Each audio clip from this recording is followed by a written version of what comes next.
Get the All music right. going, Bellis. Bellis is waking up. He's waking This up. guy's fired up. This guy's fired up. Let's go, boys.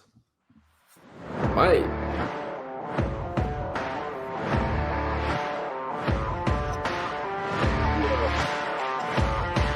There it is. There it is. He's waking up, boys. Luke Bellis.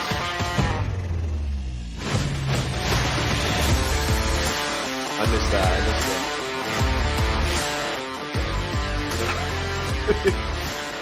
First one of the new year.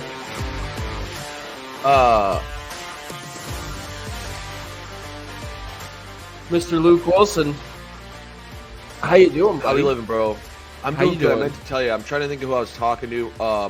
Actually, a friend of mine, perhaps someone that we both know, but their significant other. I was at dinner last night with one of my closest friends, manager Mark, and his wife, ringing in the new year a little bit, and his wife was like, you and that other Luke guy have great chemistry, man. That guy's awesome. And I'm like, yeah, he is awesome. He is awesome. He's a good guy. So, dude, you got some fans in the Windsor community now. What is it called when you leave? Doesn't matter. I'm wasting time. I'm amped, bro. I had a nitro brew. I have a cucumber salad beside me. I'm ready to rumble.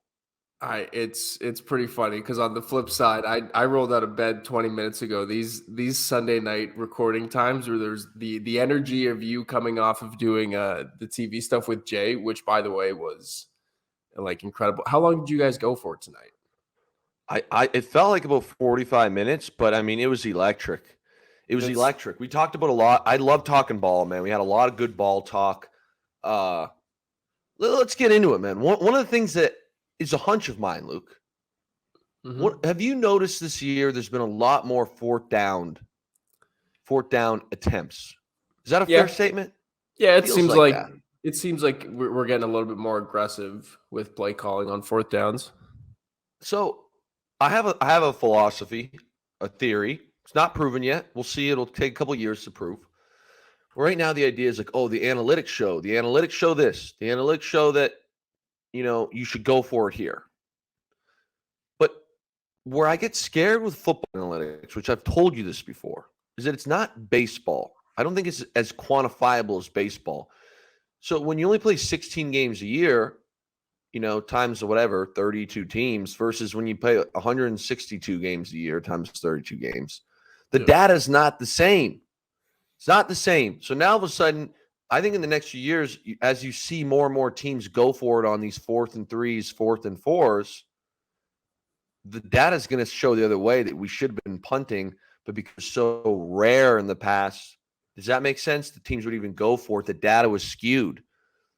The larger data pool will now show that maybe we should be punting and not being fucking idiots. Shout out the Vikings going for it on 4th and 3, throwing a nice pick six. They pretty much put the nail in that. I don't think they were winning either way, but put the nail in the coffin there. Yeah, so anyways, that's my rant. Once they got that early punt block and had like the 3 and out from the Packers 1 yard line, it was like, this might not. And that Vikings team, I can't. Bro, don't call them frauds. Don't call them frauds. And again, so I heard the stuff with Jay. A 12-win team, you can't call them frauds, but it's a 12-win team, and it seems like every time they lose, they just puke all over themselves. Agreed. They get blown out, but I don't think they've lost a close game. Have they lost a close game? No, bro. If this is a one-score game, they're winning. If it's a one-score game, they're winning. My thing is this, bro. Even tonight. Yeah.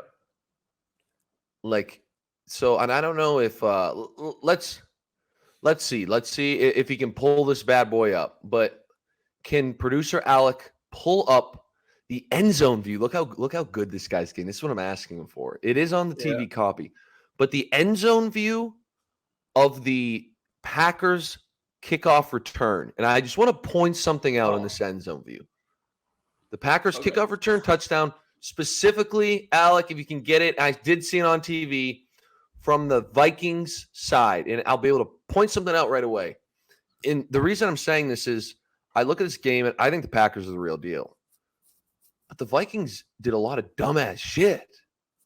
They did a lot of dumbass shit, and I also think that they get too comfortable with having one of the best players in the NFL right now. Justin Jefferson is one of the best players in the NFL. That's a fact. I'm not saying he is the best, but he is one of the best players in the NFL. And this can happen in this league, Luke. You get to the point where all of a sudden it's like, dude, I have this goat on my team. Let's just feed him. This ain't fucking basketball, bro. You can't just go into games being like, Justin Jefferson will make it happen. He's going to have, even if we're down 30 against the Colts, Jefferson will end up having 193 and 2 tutties. Now today, you saw that Jair everywhere. They were doubling him. They had a safety over the top. They're like, we're taking Jefferson out of this game. Okay. And my whole thing is like, you got Hawkinson, you got Thielen, you got Osborne, you got Dalvin Cook, who can also catch the ball out of the backfield. Use your other guys. But they're like, they didn't know what to do. And then they do some dumbass shit, which we're going to see here in a sec. You're going to find this fascinating. Yeah. And maybe the Packers had a tell, and this guy does this a lot. But, bro, it was bad ball in that kickoff return now. It was bad football. Before, and I love bad ball. I tell you, I love it when bad ball gets, and I love pointing out bad ball. I'll tweet it every now and then. I'll just tweet, that's bad ball. And it's like 2:30 on a Sunday afternoon. There's no context. And it's just me looking at my TV going, that's bad ball. That's, like the Leo gif. Yes. Anytime I see bad ball, I'm just like, bad ball. That's so whatever this. It's an epidemic. It's an epidemic, bro. And there's been a lot of bad ball this year. We're gonna have to get into that at some point.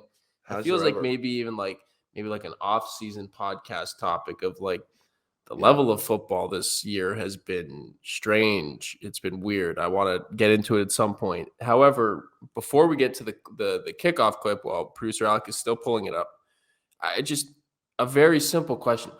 What did Jair Alexander do today to shut down Justin Jefferson, and why haven't teams been able to do this all year? Okay, we got the no from Alec Reed, producer Alec. Do we want to do the kickoff now and then go back to this question, or should I rip the question?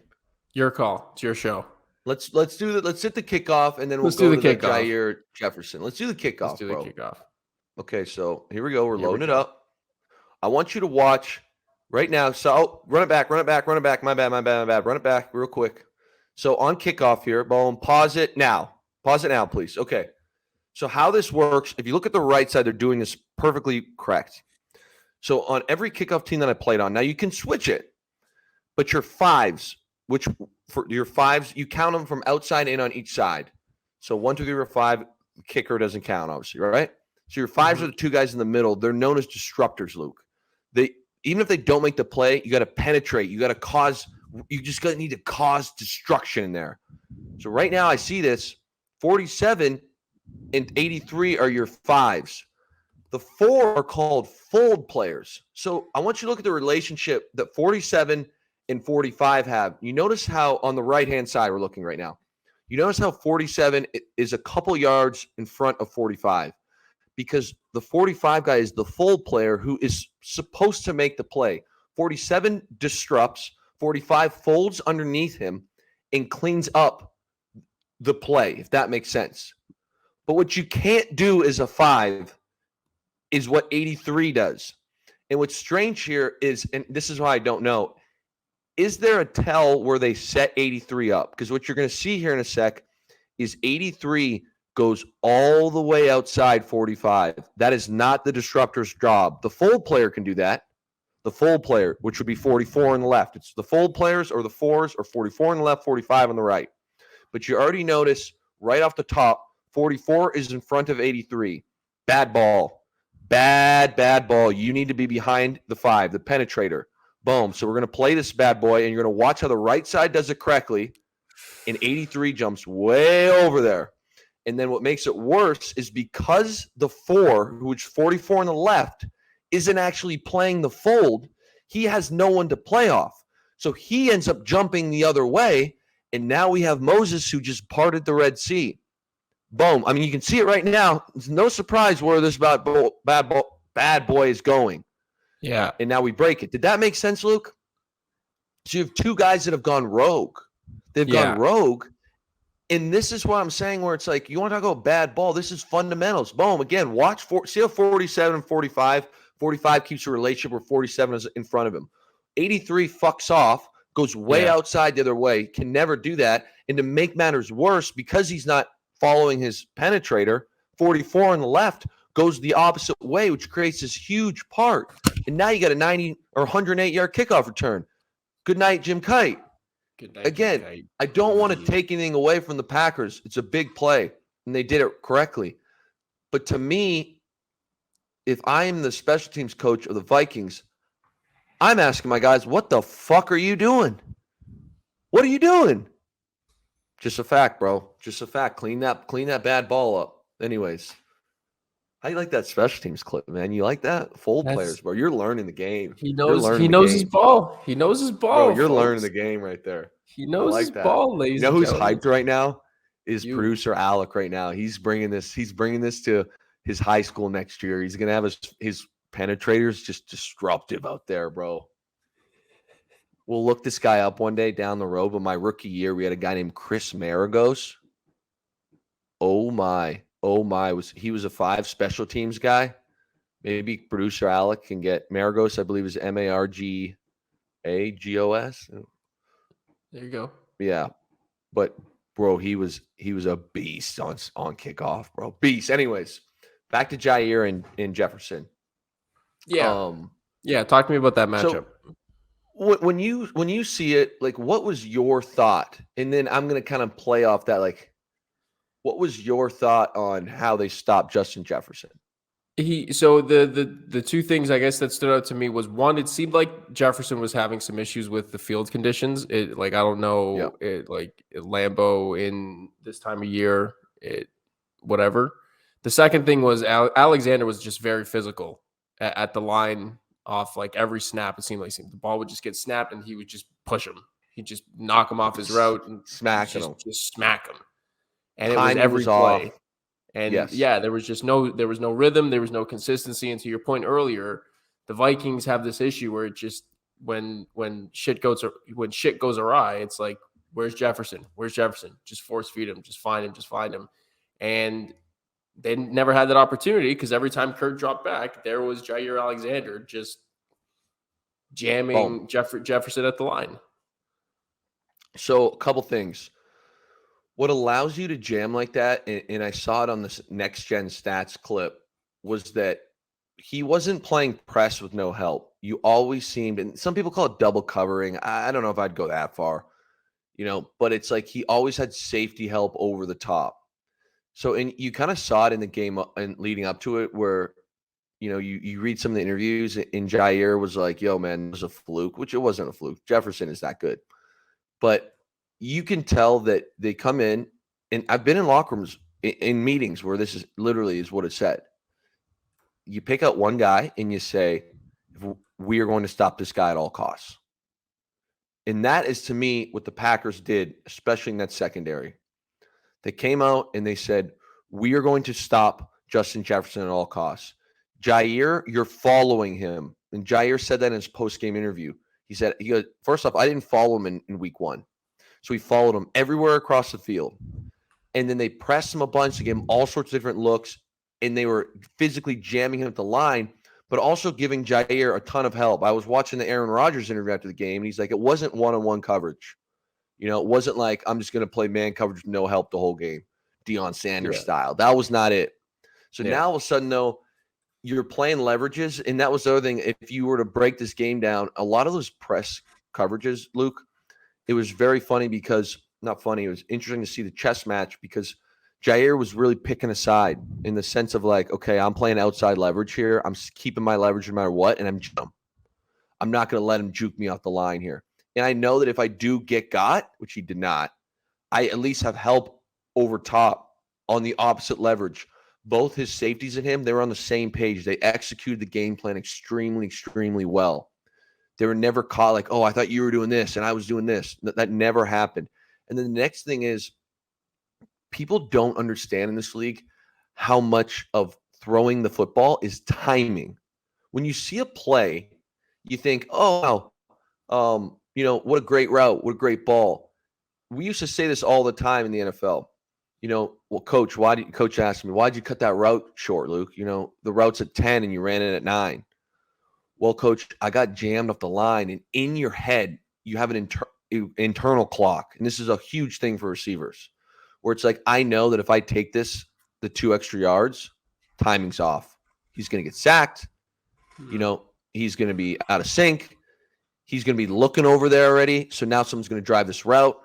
I've got to cut this bad boy short. Now, a lot of coaches don't accept that answer, but most in the NFL will be like, listen, coach, I got jammed up early. So my internal clock went off and I know where I'm supposed to be. So I cut the route short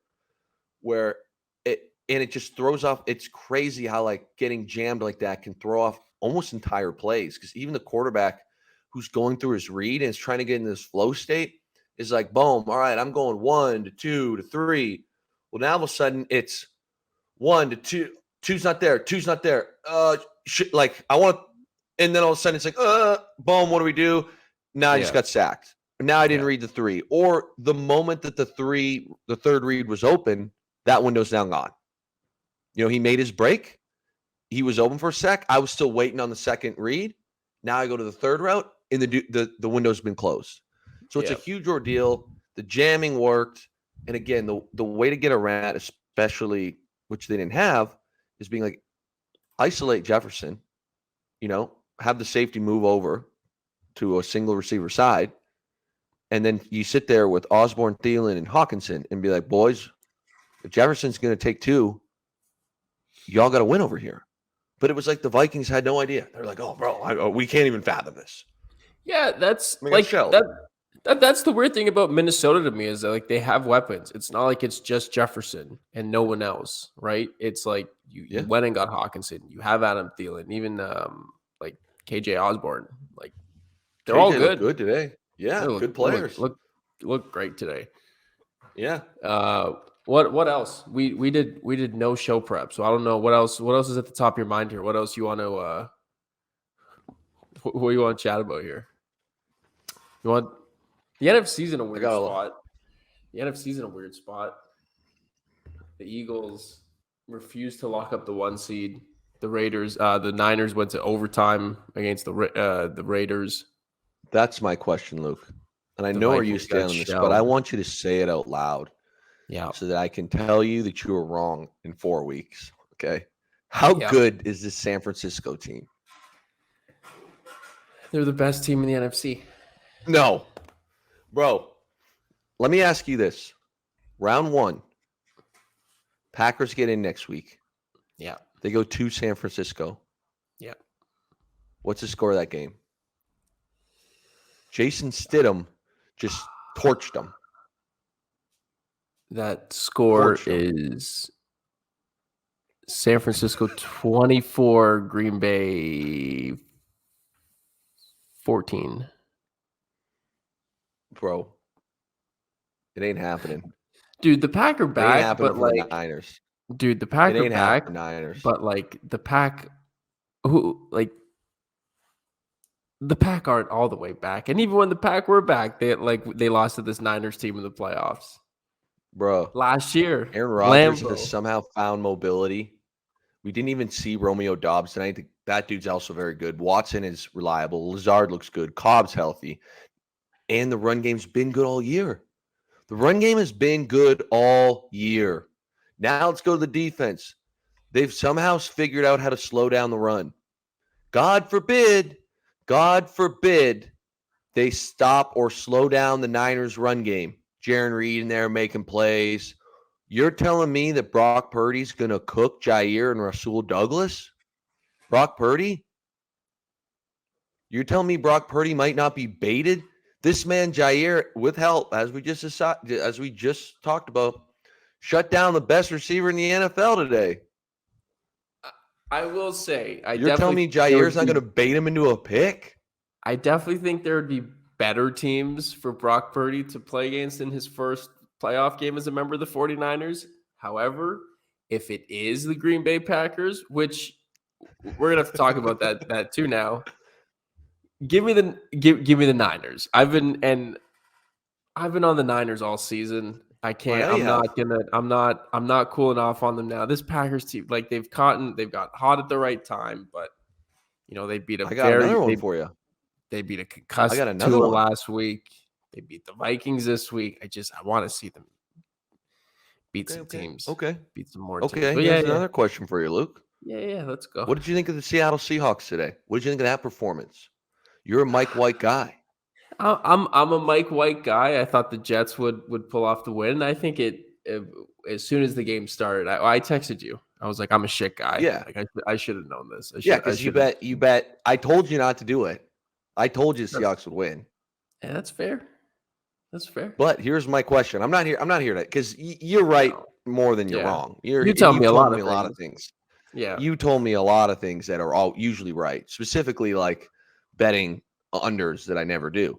But what happens if the Lions win next week in the Seahawks went down to San Francisco and play them for a third time? Seahawks are currently 0-2. Made some mistakes last time. I thought the game, I think it was an 8-point game. Does that sound right? 8-point game. You're telling me that one's not going to be kind of close?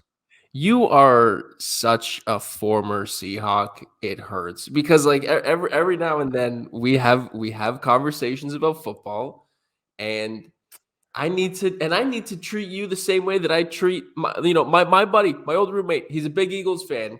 I had a weird feeling about the Eagles this week.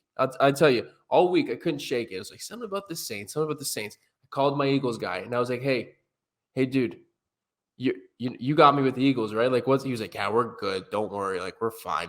But he's an Eagles fan. He wasn't thinking straight. You're a former Seattle Seahawk, Yeah. and every now and then when we talk football, your Niners rivalry, the Niners hatred, it sinks in, and I just go, Facts. oh yeah. I'm not speaking to a rational thinking human at the moment. I'm speaking to a former member of the Pump Seattle the brakes. Seahawks. No. Let me be on record. And if the Seahawks or the Packers see the Niners in the first round of the playoffs, the Niners are one and done. That's all I need to say. That's all. We don't need to debate it anymore. We don't need to debate it. We will let it play out. If the Seahawks or the Packers go to San Francisco, really Santa Clara, they should change their name, the Santa Clara 49ers, with all the tech bro fans that they bring out these days, okay, RIP to Candlestick, where the real 49ers fans went. The real 49ers fans went to Candlestick. That shit was wild, bro. One of the grossest stadiums I've ever played in, outside of the Coliseum here in LA. Okay. You played a Candlestick? Bro, scored my first ever touchdown in Candlestick. No way. First NFL touchdown, 39-yard bomb. In fact, you want a fun story, dude? If producer Alec can bring this up, I can explain to you how I got a plus minus on a 39-yard touchdown and explain to you what a run game does when you have a dumbass rookie tight end who can't read a defense to save his fucking life. Very fun. You'll enjoy this. My coach came over. I was all amped, and he says to me in the silence, you fucked that up. I was like, what? What do you mean, coach? Scored a tutty, man. Boss, I'm fucking signing autographs over here, boss. For real, bro. 39-yard TD. Just a kid out of just a kid out of LaSalle. You can't. For real kid out. Buddy, I was at Rice a year ago. Scoring touchdowns in the NFL now. A Candlestick, man. A Candlestick. Big facts. When producer Alec gets this TD, it's at Candlestick. I'll explain to you. Eric Reed bid on in some Marshawn Lynch action, and I was reading the wrong safety. We'll pull it up here in a sec. Unreal. So yeah, that's a statement. I know you're going to disagree with that. We'll have to revisit it in 2 weeks. Is that fair? Yeah. I'm gonna be more than happy to revisit you being wrong 2 weeks from now. It'll be the highlight of my day. We don't have to get. We'll see about that. Oh, look at this! Producer Alex got Luke's TD. Took a while, but I got it. Let's go. Let's see it. Let's go. Let's go. Pat myself on the back here. Let's see. Take me to Hopefully it's Okay, I'm gonna ask him to pause it on the pre-snap read real quick. We're gonna need the end zone view, but long story short here. Oh no, we got some time. So we're in a weird formation. You see Zach Miller is a tight end set back here, and I'm outside of him, but on the line of scrimmage. So we're gonna fake a wide zone run to the right with Marshawn. My read is middle of the field open, middle of the field close. So I should be reading the near safety. I think it's Dante Whitner. I can't be completely sure here. But basically, if the middle of the field goes open, instead of a traditional, let's fake a play action and have the tight end kind of do an over route, I'm going to start like I'm doing an over. And then when the middle of the field opens up, I'm going to put my foot on the hash and go straight up the hash. I get killed. We run this play again in the playoffs, and I get smoked. Don't hang on to the ball, but it was a 15-yard penalty. So I rolled around, heard the crowd roar, and then got up. Almost bit my tongue off. We'll talk about that later. Ooh. But I'm reading the wrong safety. So Eric Reed bites so hard on the Marshawn Lynch fake. I'm watching him, and I see him sprint down there, and I think, oh, he's buzzing down. This has got to be cover 3. So I just run the over. But he's so badly out of position that it still works.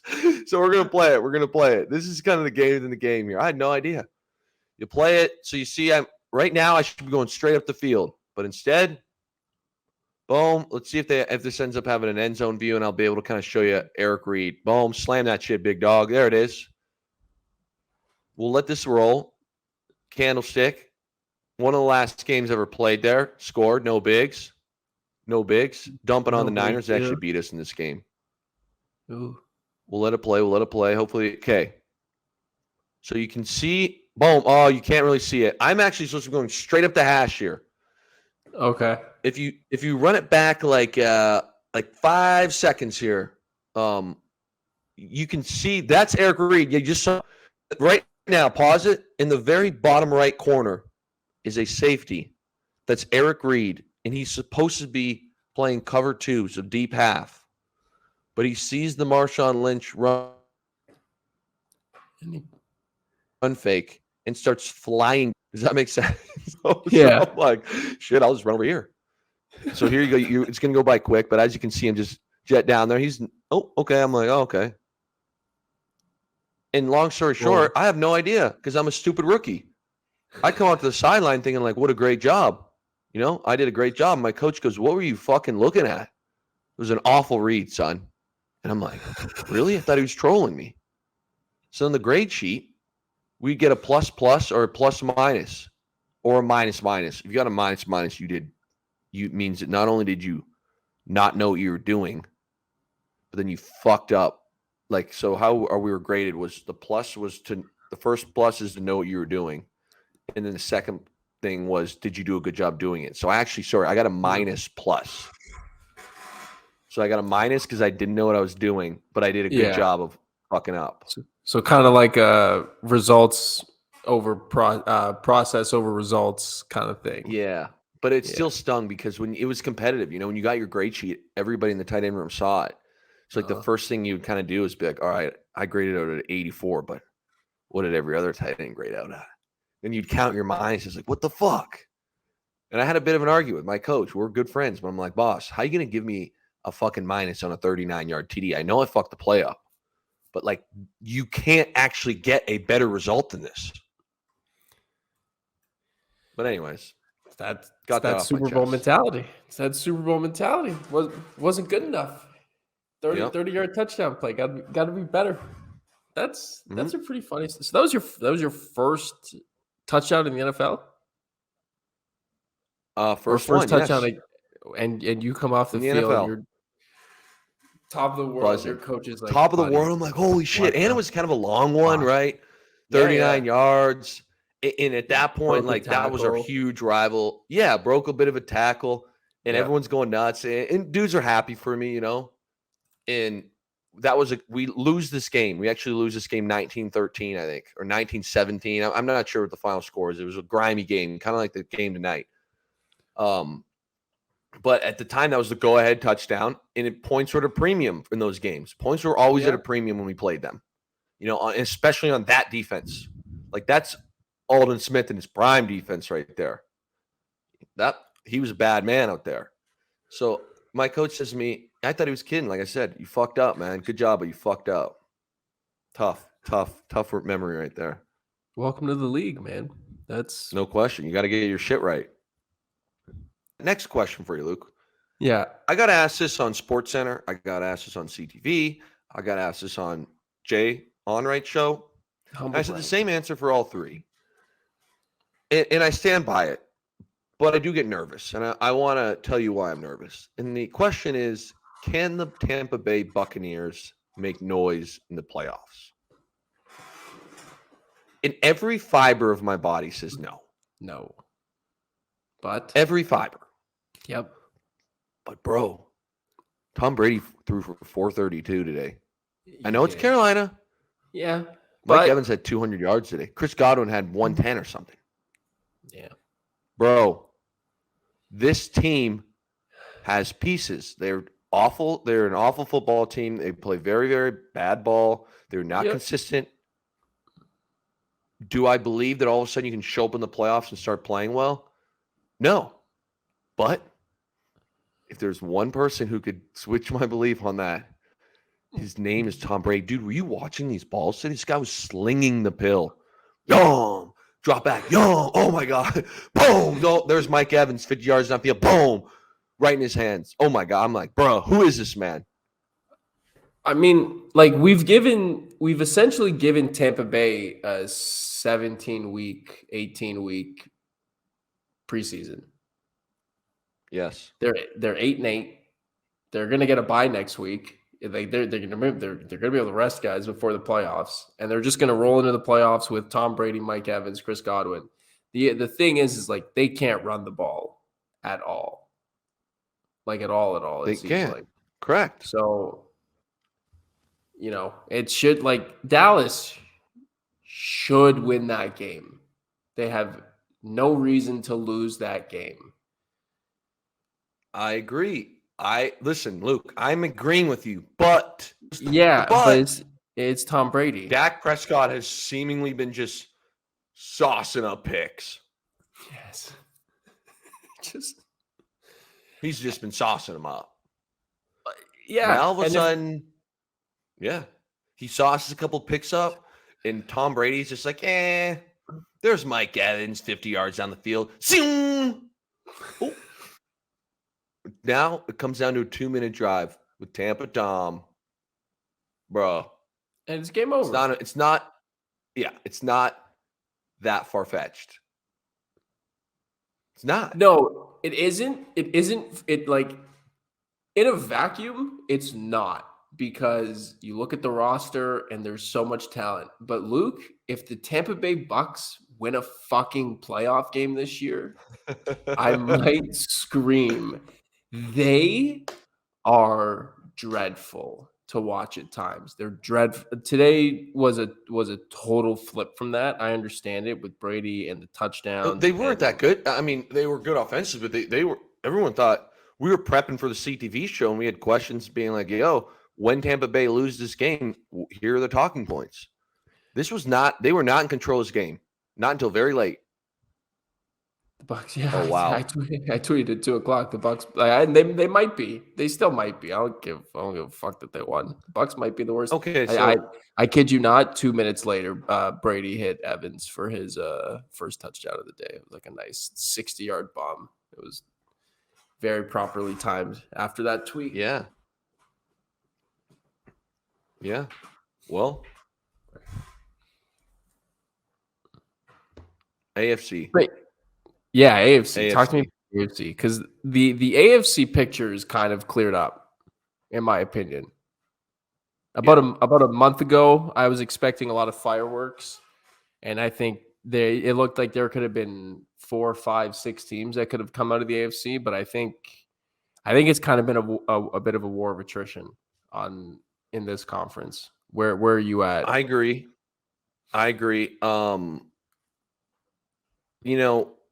What I would say is I think the Bengals, whether or not they win tomorrow or not, will beat Baltimore in the final week of the season. Now, if Lamar comes back, I might We might have a deeper discussion. But the scariest team in the AFC right now Talk to me. is the Los Angeles Chargers. Yep. Bro, you want to talk about a team flipping a switch? Now all of a sudden they have a run game? Now all of a sudden they have a run game. They've been brutal at running the football. The last 2 weeks, Eckler's marching all over the place. Now all of a sudden they have a run game, let alone Mike Williams is healthy, snagging one-handed balls and toe dragging. Keenan Allen, incredible. Herbert, I mean, the throw he made to Gerald Everett today, I thought he kind of even dropped the arm angle. Wasn't full sidearm, but like, let's call it 3/4 for all you baseball guys out there. The defense is playing well. Yeah. Who wants to see healthy. that team? Who Nobody. wants to see that team? Who wants to come out and be like, hey, boys, we got to play the Chargers today. Let's try and stop Keenan Allen. Let's try and stop Mike Williams. Let's try and stop Austin Eckler catching the ball. Oh, now they can run it too. Oh, by the way, Herbert's slinging the pill right now. I mean, bro, this whole thing could be the Jags. Who wants to see the Jags? Well, you No might one. get Jags. You might get Jags Chargers. I think you're going to get Titans Chargers, though, in my opinion. Titans win. Yeah, I think so. I do too. I like Vrabel, I do too. man. I like Vrabel way too much. They showed something last week. King Henry's going to be well rested. He's going to snatch a couple souls. Jordan Roos hit the Millie Rock. Our guy, Creature Man. Yeah. First and foremost, in his first start, pulled Malik Willis into the end zone. And then the next start, he's balling, by the way. Who scored? Who was it for them that scored? Can't even remember. Robert Woods, I want to say. I think it was Robert Woods. I don't know if it was this. It was a Robert Woods TD. Does that sound right? Ooh. Thursday night? Doesn't matter. Yeah. One of the touchdowns, Jordan Roos is hitting the Millie Rock after the Titans score. This guy, Creature Man, friend of the pod, what a legend. Incredible beer drinker, Bud Lights only, worst diet on planet Earth. Hit the Millie Rock after a TD. I saw it on primetime television. Gotta love it. What a guy. You truly had to see it to believe it. That's great. I am just looking at this. I didn't really realize Jared Stidham had 365 passing yards today against the Niners. Oh, not feeling great about that now, are you? Not feeling great with that Niner defense now, are you? You know what? Got him. It almost makes me feel better because it's like, yeah, you know what? Of course it was going to be Jared fucking Stidham of all people to put a number on this team. They rolled into Vegas. You don't think Aaron's going to watch? Yeah. I think the Niners were in Vegas for New Year's and they were like, you know what? We got Jared Stidham tomorrow. I think we can take care of this. We'll be fine. Maybe hit some tables. Maybe so. Actually, that's a thing that I always kind of wonder. Teams on the road, holidays, New Year's, something like that. I like where this is going. What comes to mind for me is the Colts were in New York for they were playing the Giants today. New Year's was on Saturday. The Colts are a 4-9-1 miserable football team that's been eliminated from the playoff contention. Would there have been any guys like were the Colts have been a little banged up going into Sunday today? Yeah. No? So I'm going to tell you some rumors that I've heard about other sports. Can't confirm. Okay. And I'm going to tell you how it is in the NFL. And I think that you will be surprised by this. So you would always hear these ideas, and even in college, it'd be like, oh, I wonder what happens when guys go on the road. And the reality is the NFL is different than baseball, basketball, hockey, because we don't have week-long road trips. One game a week. For example, if you're the Lions and you're playing Chicago, you're flying in Sunday, getting in Saturday, flying in Saturday afternoon, and you're doing some film, you're going to bed, you're waking up, game's at 1 o'clock, right? So you're waking up early, you get to the stadium around 10. Yeah. You ate breakfast at, let's call it 8:30, whatever. And then after the game, you fly out. So there's not this like, we're playing 5 different teams in this road trip. But on top of that, So the night that you do stay, and if it's a East Coast West Coast game, generally then you'll do a 2-day trip. So you'll get in, like for us, if we were playing Philadelphia, we would practice at the facility in Seattle on Friday and fly out after practice and probably land around midnight, 1 a.m. East Coast time, which was 10, go to the hotel, etc. So in college, we would have curfews. And you do like the coach might come by and knock on your door. He might not, It's kind of like one of those things where we'll check it one time or we'll check like 3 rooms so that people know like you better not get caught, right? Yeah. And that was pretty much curfew at all levels for me, including when we were young kids. I don't know if it was. Did you ever have a curfew when you were playing ball?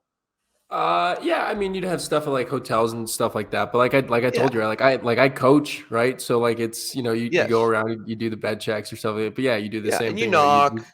you check a couple rooms just to make It sure was, the guys that the texts are going around. It's like, yo, coach is no, coming around. Like fucking yes. turn the Bingo. TV off. It's like perfect. Yeah, Yeah. as long as someone knows, I've done my job. Exactly. Bro, I get to the NFL day 1, curfew. First off, go into the hotel room. Let's before curfew. The stairwells are wired. Okay, so our floor is just us. The stairwells are wired with an alarm. There's a cop sitting outside the elevator, not a This security is guy, a fucking sorry. cop everywhere. This is in This is Seattle. Imagine what Detroit was like. In Seattle's okay. most lenient place on planet Earth. Yeah. Bro, you click the button to whatever floor you're on. Let's say it's floor 7. Open the thing. There's a camera watching the elevator and a cop sitting by the elevator looking at you like, bro, try me. And I'm like, dude, I'm on, especially when you're rookie, like, bro, I'm on the team. Yeah. Okay. The stairwells are wired, not with an alarm that like triggers like some sort of mass call, but basically, if someone were to open the stairwell door, it would be loud enough so that the cop would be able to be like, who the fuck's on this floor? Curfew consisted, so no family, no friends, no one's allowed on the floor except for players and personnel. Curfew consists of 1 knock, master key card, 2 people in your room with a flashlight. And not like, yo, can you stuff some pillows under there and make a human body and pretend you're asleep? It's like, yo, Luke, what's up, bro? And like as I got older, they trusted me. They knew I didn't sneak anybody else in there. Yeah. Like, yo, when I was younger, it'd be like, what's up? And they're looking they're just flashing around to make sure I got no one like hiding anywhere. Every single time. I never got fined. I didn't ever try it. But the rumor was like, it was like $5,000 if you weren't in there. Just good night. See ya. 5 G's. No thank And you. again, bro, it was to the point where like, I kid you not, every single road trip I took, they took that shit so serious. If curfew was at 10:05, sometimes you wouldn't even get a knock. You just hear your little like clicker, like, when you like open that dude to come in. Good night, Luke. Boom, like flashlight. You kind of like give him the wave. What's up, boss? I'm laying in bed. Yeah. Have a good one tomorrow. And I'm like, holy shit, bro. Like, this was so serious. And this was in Seattle. Detroit was obviously the same. But it was like very, very strange. Even meeting like with the rents. Like I told you the story, I think a couple pods back when I told my dad the night before we won the Super Bowl that we were going to smoke the Broncos. That was in the lobby because no one's allowed on the floor. So back to, one of my favorite stories, I will say, is we got eliminated one year. I'm going to make sure I don't say the year on this because I don't want anyone to figure out who I'm talking about on this one. We got eliminated one year from the playoffs. Okay. That's all I'm going to say. And we took a trip to a city. All right. The next weekend. So I got eliminated on Sunday. And the next Sunday, Yep. I was in a city. I'm giving no names. All right. I'm giving no names of the city either. But you can imagine we were getting like pretty loose. All right. A hockey team showed up to play a road game. They had played a game on the Sunday, flew to the city, and had a game on the Tuesday in this new city. these guys are at the bar with me and a couple of the Seahawk guys. Dude comes up to me. He's like, Luke, man, I'm Canadian, blah, blah, blah. Like, know who you are. We started chopping it up a little bit. He starts asking me about the intensity of football games. Like, I love watching. He's like, it's crazy how, like, you guys are so into it every game. It seems like it's like life or death. And I kind of explain it, and I get it. Like, they play 82 games. But I also had this thought where I'm like, dude, this is nuts. These guys are 48 hours away from playing an NHL hockey game. Mm-hmm. And I might have been the most sober guy at the bar. And when I say I wasn't sober, I was fucking hammered, you know? And it was just this crazy, like, oh, yeah, no curfew tonight, man. We played a game, had a whatever. He flew in town. And I'm like, what are you guys going to do tomorrow? Like, oh, Yeah. we'll wake up, get a stretch in, get a skate in real light, sweat this out a little bit, get on the bike, go have a nice dinner with the boys tomorrow night. We'll all, like, tomorrow night, no one will be out here like this. Wake up. We don't play till 7 p.m. Mike, if you want to get a light skate the morning of the game, little movement in, take a nap, go out, play. And I'm like, what? Like, these boys hit the road and are ripping it up. And it was and I would hear stories again. I don't know many baseball guys, but I remember hearing a teammate of mine who was very good friends with a pretty prominent baseball player. And he was like, yeah, man, we told the boys in the playoffs, we got to have a 1 a.m. curfew. Like, none of this coming back at 3 a.m. Like, go out, enjoy yourselves, but be back by 1 a.m. And I remember laughing, like, bro, could you imagine, like, we're going into a playoff game? We're playing the 49ers for the NFC Championship, and one of the captains being like, hey, boys, Saturday night, go enjoy yourself. Just be back by 1 a.m., all right? Like, Scouts honor on this thing, of course. Yeah. Be back by 1. Scouts honor. And that's called shutting it down in the MLB. Different world, like, different world. You wouldn't be able to do that in the MLB. Just like, I think the NFL it's perfect for that sort of mindset of just being able to lock in for like however long you guys have to lock in for, because it's the one game a week. You can physically just give everything you have to that Sunday and recover and do all that stuff after the fact. And that's why you need the curfews, and you got to be in. You need the recovery with these NHL and MLB guys, and even the NBA guys too. It's like, dude, I'm in Atlanta for 2 days. Like, fuck it, I'm going out. Like, yeah, I'm going to get to and they rip it up, and they call it guilty hockey. This is the first time I ever heard of it. Yeah, I'm playing guilty hockey today. I'm like, what's that? Guilty hockey. When you're hungover and you're guilty hockey, when you're hungover or other things, we'll just leave it at that. And I'm like, dude, what a term. I can promise you this. I never played guilty football. Producer Alec, 100% a thing. Yes, he knows. Guilty hockey, bro. It's when you had a big night the night before. Maybe you had the winter X game in your nose going on for the game. Who knows? Who knows, man? So I'm going to leave it at that. We're going to change topics. I didn't know it snowed in California at this time of year.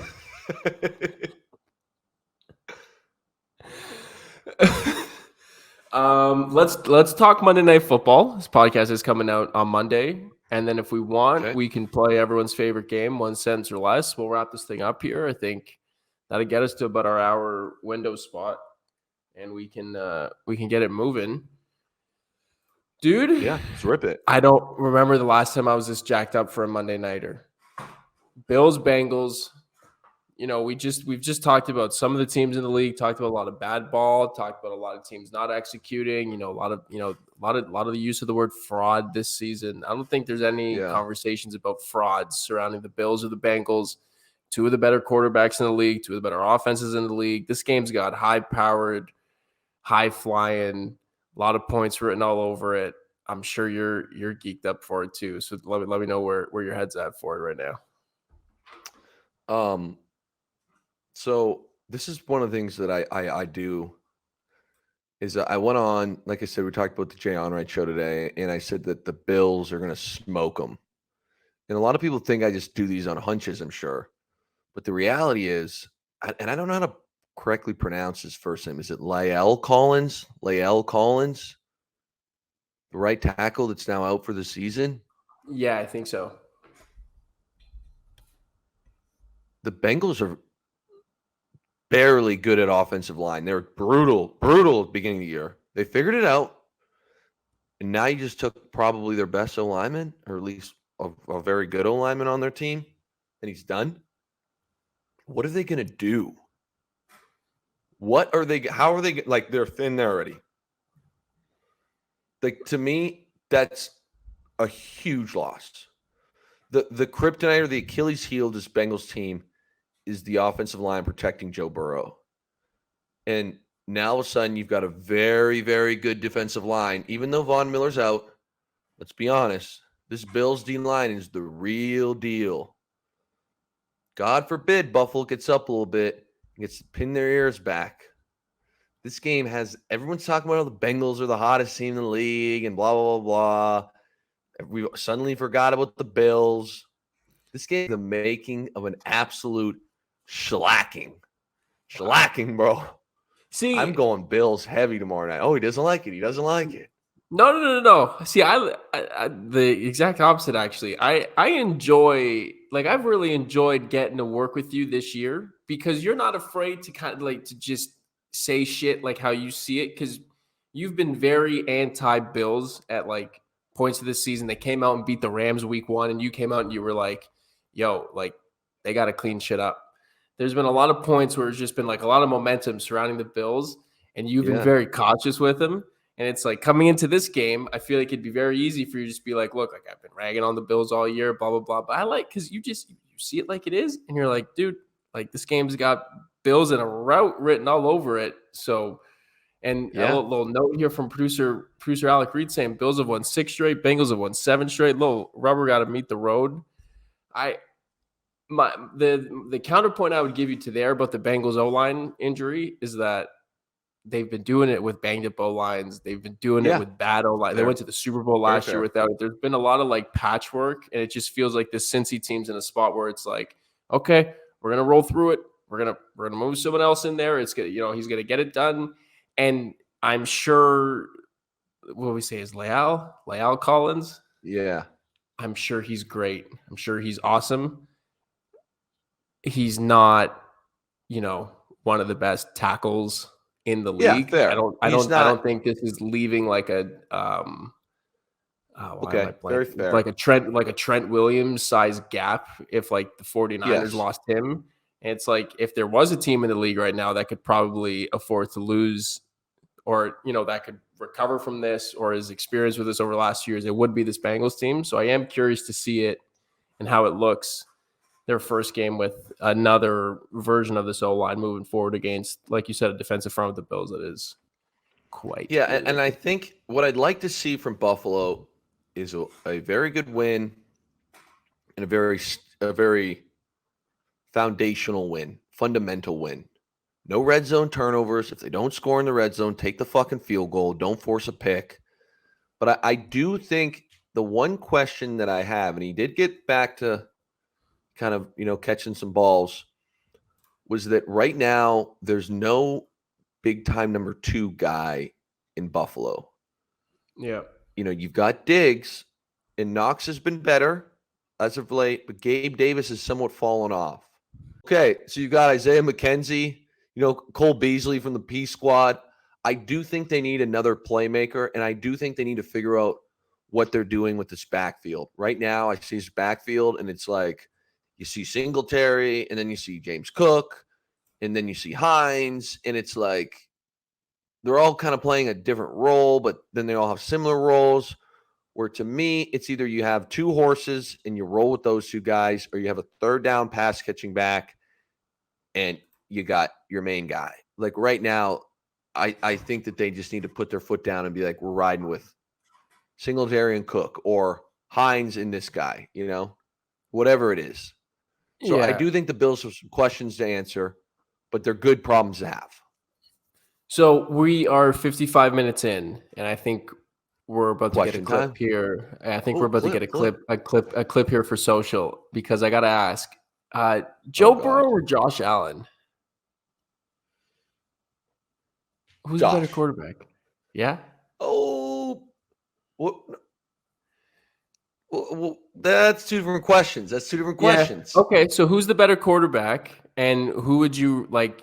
you got to have you need a quarterback to start a playoff game this year. Josh Who is Allen. it? Josh Allen.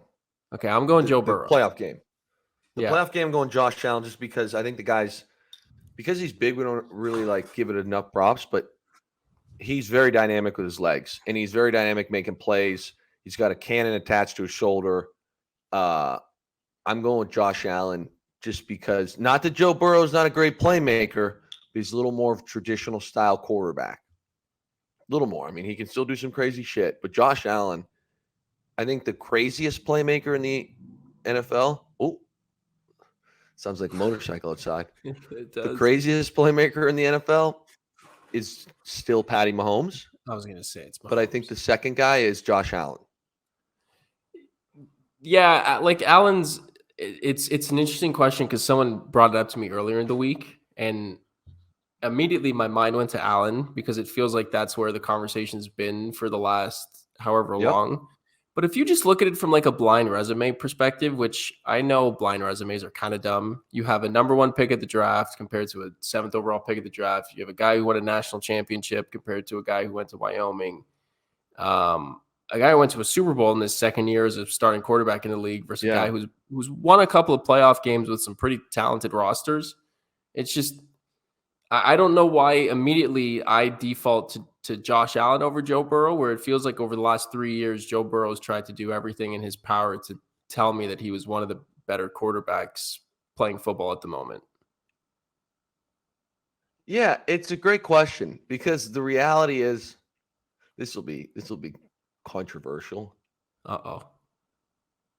I'm probably taking Justin Herbert over Joey Burrow. Yeah. I probably am. And there's no reason. Like there's no reason that I should do that. Well, I other don't know. than You like stumped me. You stumped me. I mean, and yeah, then you brought Herbert into the fold. Herbert, I think the guy's a stud. I think he's a stud too. I think he's a cannon. He's got a cannon for an arm. He's a big guy. He can run around. He can move the ball. Joe Burrow's gone to a fucking Super Bowl though. Joe Burrow's 3-0 against Patrick Mahomes. Gone to a Super Bowl. Okay, let me ask you this: AFC quarterbacks only. Yeah. Rank them, including a healthy Lamar Jackson. Ooh. Not on who's the best quarterback. You need to win a game. You need to win a game in January. Mahomes? We agree. That's one.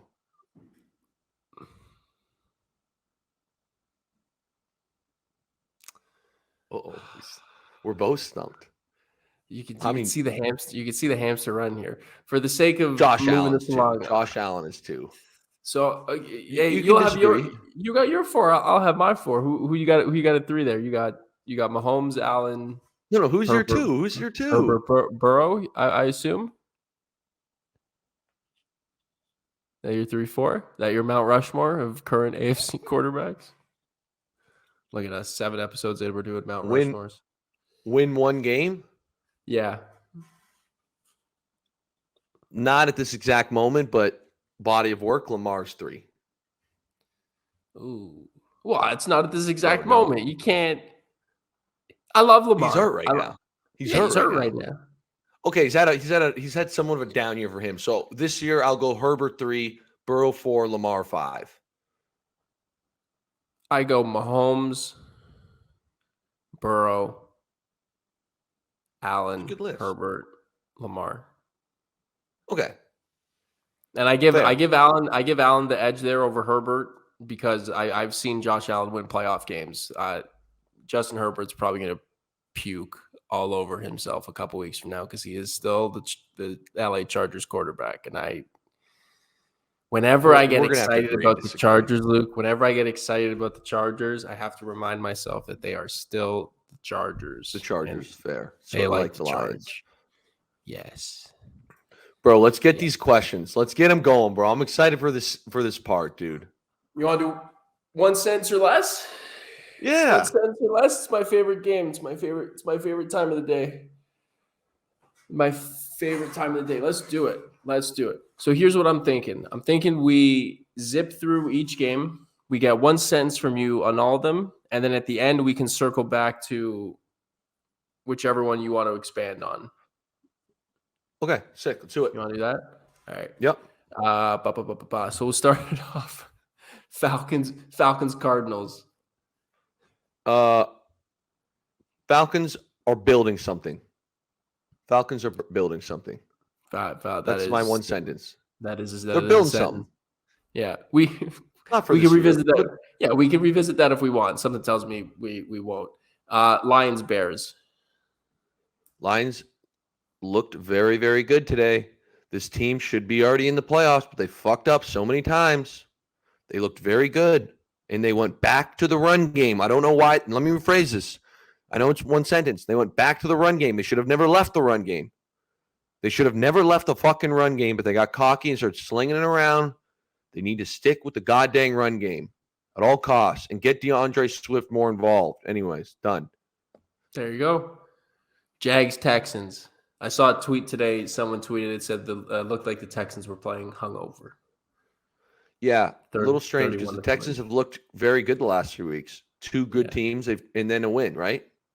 Guilty football, producer Alec. They didn't have the bed checks. They didn't have the curfew checks. There was no cop at the elevator. There was no flashlight in the room. Boys went out. That's what happened. Give me the Texans next week on the money line against the Colts, by the way. That's, I think. Next week's our week. Yeah, the Texans, Sam Ellinger, I think, might be in line for another start. Oof.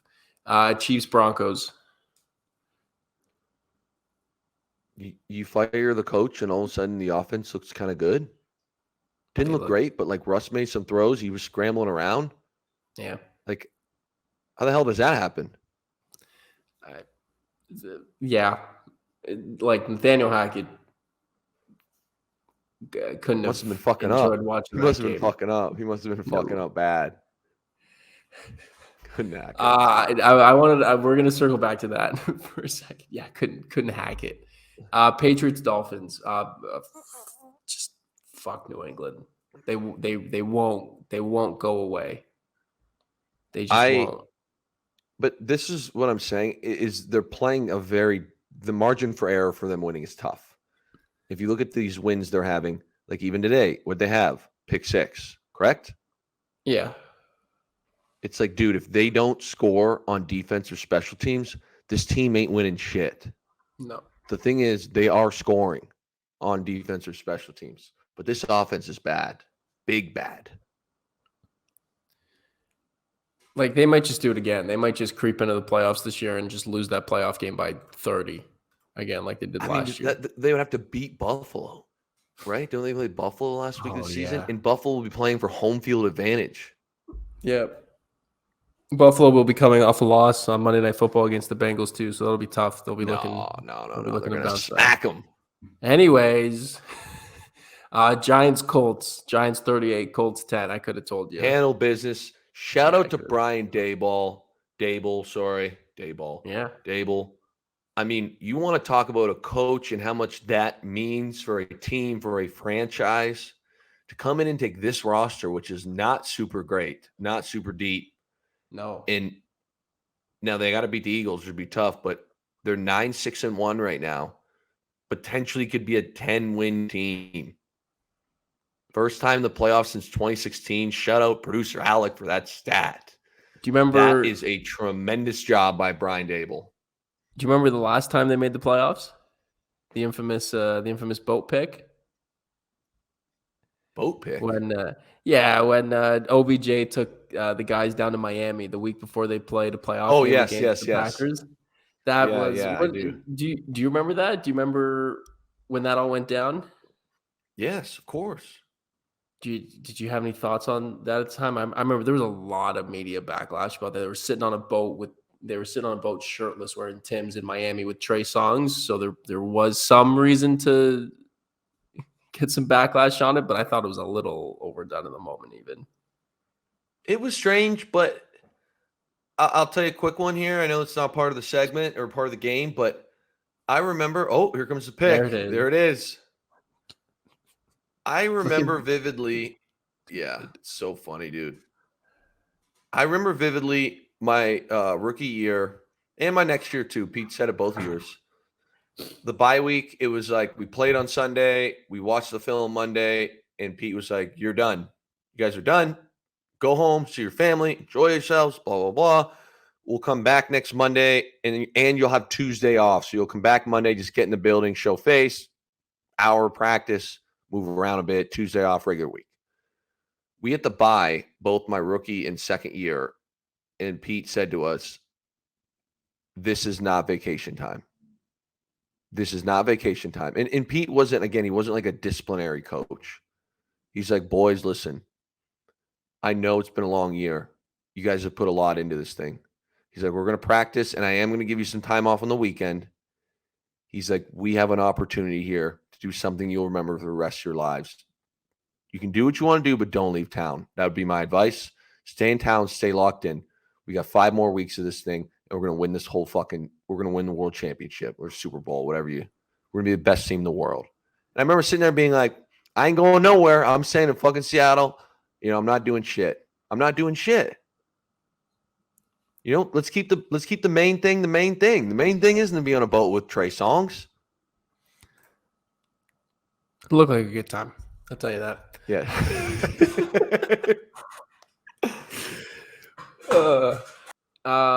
Saints Eagles. Saints 20, Eagles 10. The Eagles are scaring me. I understand Jalen Hurts is out. And the reality is they threw a pick 6 today, so they only gave up 13 points. So I'll give their defense a pass. 13 points. You keep a team to 13 points in the NFL, you should win the game. Yeah. But Luke, even with Gardner Minshew, this team has a phenomenal line. They have a phenomenal running back, and they have incredible weapons. How did they only score 13 points? This team is scaring me. Scaring me. Well, Luke, it's almost like they're missing their MVP caliber quarterback. I understand that. Like I understand that, bro. We did this weird thing where it was like the Eagles and Hurts came into the year with not a ton of expectations, as far as I'm concerned. I know I had expectations for them, but again, that's because a buddy of mine, really big Eagles fan, he put me onto them super early, all that shit. But it's like, as Hurts started playing better and the team started performing better and better, the conversation shifted to, it was like, well, he's not the MVP because he's got Brown and he's got Smith and they got the run game, blah, blah, blah. And now you can plug anyone in there and the offense will look fine. And Hurts has gotten hurt. They've lost 2 straight games, and they looked like shit today. They looked really terrible. Bad. They looked sluggish. They looked bad. Now, I do wonder if that's if a part of that is a team that's with the backup quarterback playing to try to win the 1 seed against like a super desperate Saints team that could still win their division. I just wonder if they're officially eliminated now. Yeah, I just wonder if the Eagles were on the wrong side of like desperation at the moment. Like at the moment of the game.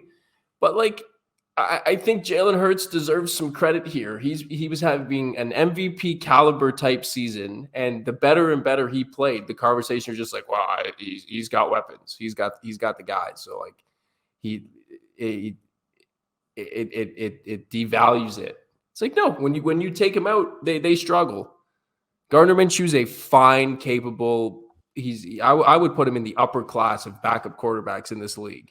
They haven't won a football game. I agree. It's been shocking. I wasn't heavily I thought Jalen Hurts should be considered for the MVP. So I wasn't heavily in the camp that you're talking about, but I did hear a lot of that chatter. Yeah. So I totally agree that everything you said was extremely factual. But that being said, they shouldn't be this bad with Gardner Minshew. They should not be this bad, and it's very scary, which just leads me to believe that the Packers are going to win the NFC this year.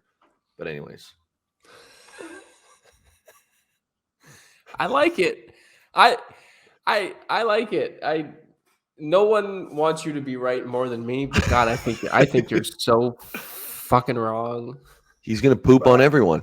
Aaron's going to poop on everyone. This is just I think he was purposely playing not great at the beginning of the year so that he could poop on everyone like this.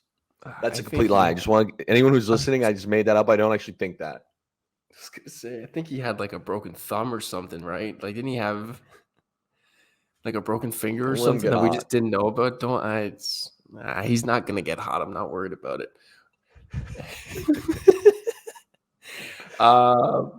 Bucks, Panthers. we've talked about We this talked game about it. big, We talked about it. So we can move on there. Browns Commanders. Browns 24, Commanders 10. Thoughts Not on Carson surprising. Wentz? Not surprising. I thought the Commanders were playing a little better. There was a time in the season they were, what is it called? Batting above their average. Is that the saying? Like, Oh, like we kind outkicking of their coverage. that one of those cliches, this is the true Commanders team. They're just not that good. They're not that good. The Commanders are not a great football team. They won some games this year. Hats off. And I will say, to me, the bigger storyline is how bad Deshaun Watson has been. Like, I don't know if you saw his first half numbers. I think he was 83 yards throwing 5 of 11. If you have a guy who's getting paid X amount of millions, it's a crazy amount. I don't even remember what they signed him for. And with all the off the field stuff. And I get oh, he's rusty. We give him a week. Oh, he's rusty. Bruh. What you mean you're rusty? You've had literally all year to practice on your own. You're rich as fuck. Fly out a bunch of receivers, that are in the league. Come on now. Shit's crazy, bro. You better pick it up. Did you see LeBron's tweet about him today? No, what did LeBron say? I just sent it into the chat. Maybe I love LeBron, and I don't think LeBron's had a misstep on social with anything. What do you mean, bro? Since the decision. Have you not seen the LeBron lyings? Have you not followed? Dude, the LeBron fibs are my favorite, bro. No, bro, the LeBron fibs are my favorite. Remember when he said that he put everybody? What was the reason when he put everybody on a certain song? That was in Miami and it wasn't even out yet. Yeah, bro. The fibs are the best, bro. Dude, the best was when he said he loved the the Godfather. It was one of his favorite movies or whatever. And the reporter was like, "What's your favorite line?" He's like, "You pick." Yes. Let you what pick. about the time when he was dude, the LeBron fibs are the best. When he said, my other favorite one, because it reminded me of me in elementary school when he had, I believe it was the Malcolm X book. Yes. And he's like, "Yeah, I'm reading this book. I'm reading this book right now." And the reporter's like, "What's your favorite part of the book?" And he's like, all the parts. First page. And I was just like, dude, it was such a me moment of when the teacher's like, "Luke, did you do your homework?" And I'm like, "Yeah." "Oh, what did you do?" I'm like, "Oh." All right, touche. What is the tweet? Can we see the tweet? Yeah, actually, and there's a bunch of pictures of him reading the first. Producer Alec. Yes, sir. D. Watson, another one. That boy getting his rhythm back. Yeah, you can't. I wouldn't go there.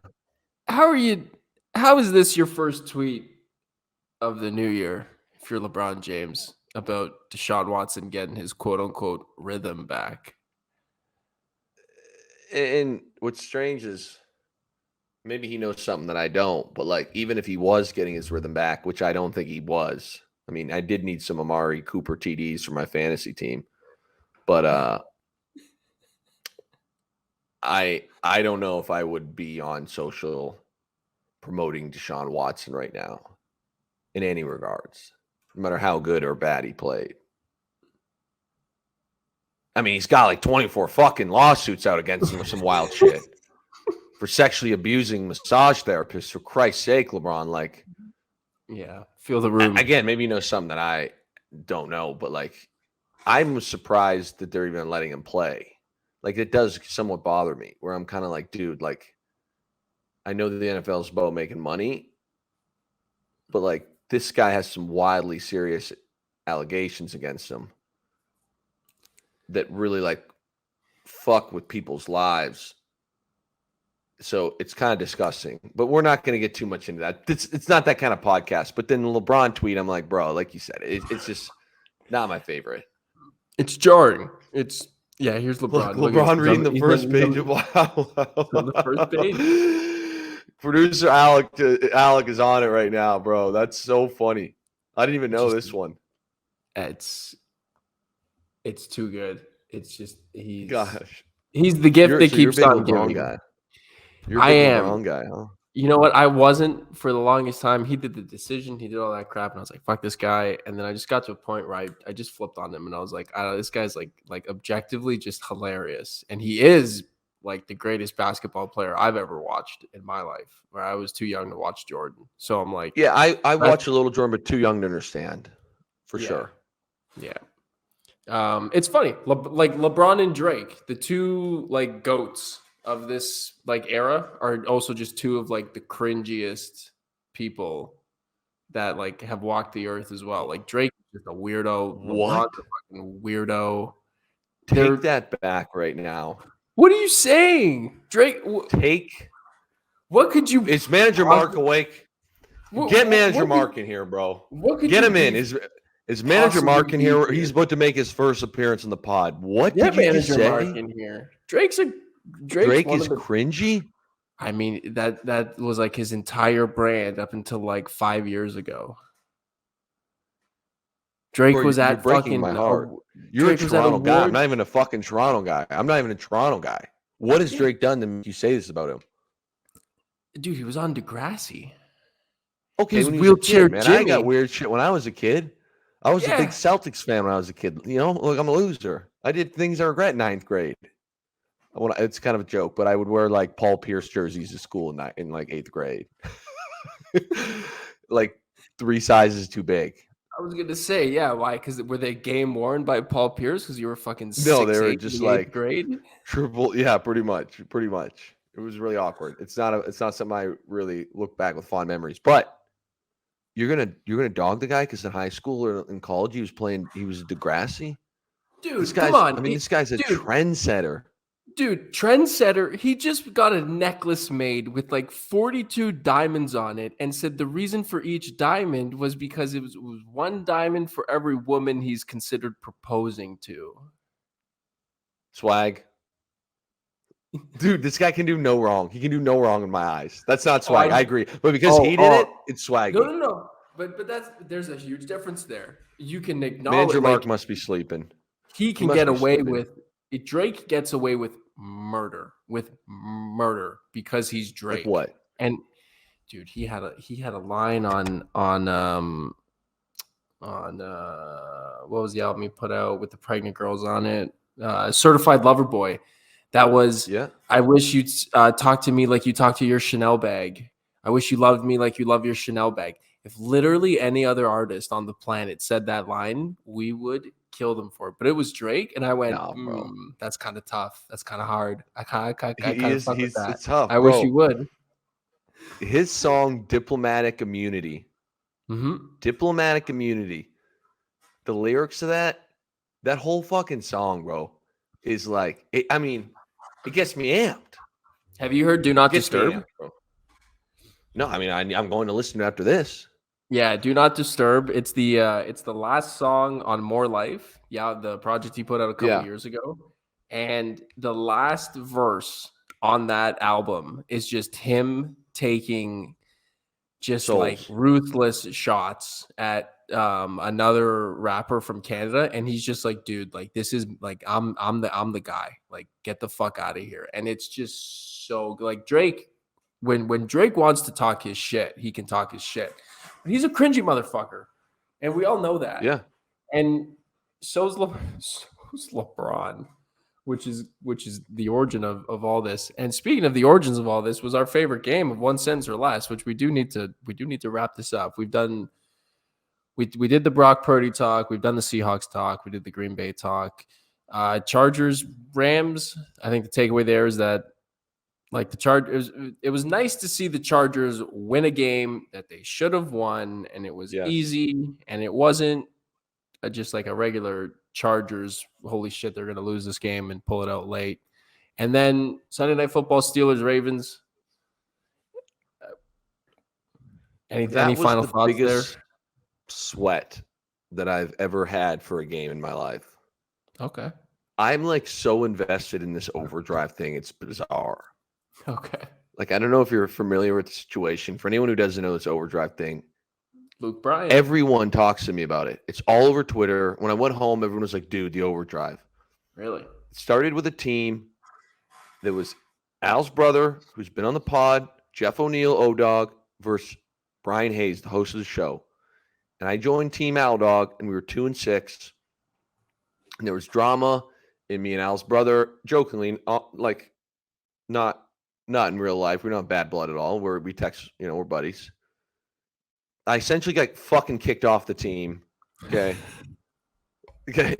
And I joined Team Luke Bryan now. And we're fucking 8-0. And we needed it because we were down a bunch. And next week is the final week. And right now we have the exact same amount of wins because we've been 8-0 since the new team. But we needed that. We needed plus 2.5. So that last drive, I'm like, please get in. Please get in. Dude, it's important. And if they can butcher the spread tomorrow, I just need them to fuck the spread up. We will be a tie back with a game in hand, if that makes sense.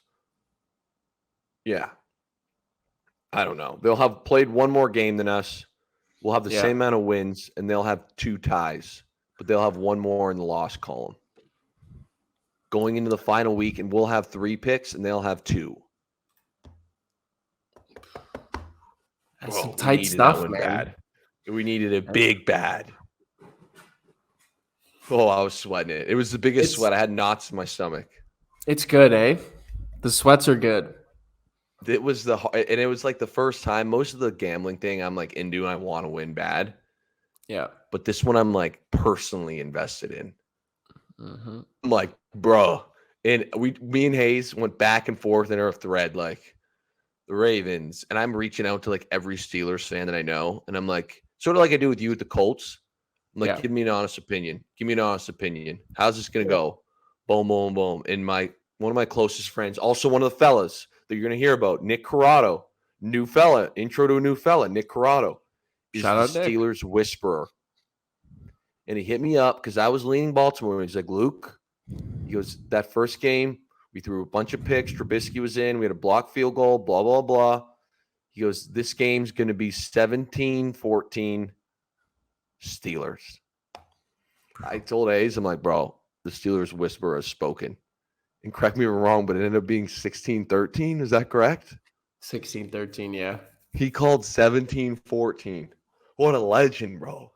And now we're 8-0. Let's go. Shout out Nick. Shout out C-Rods.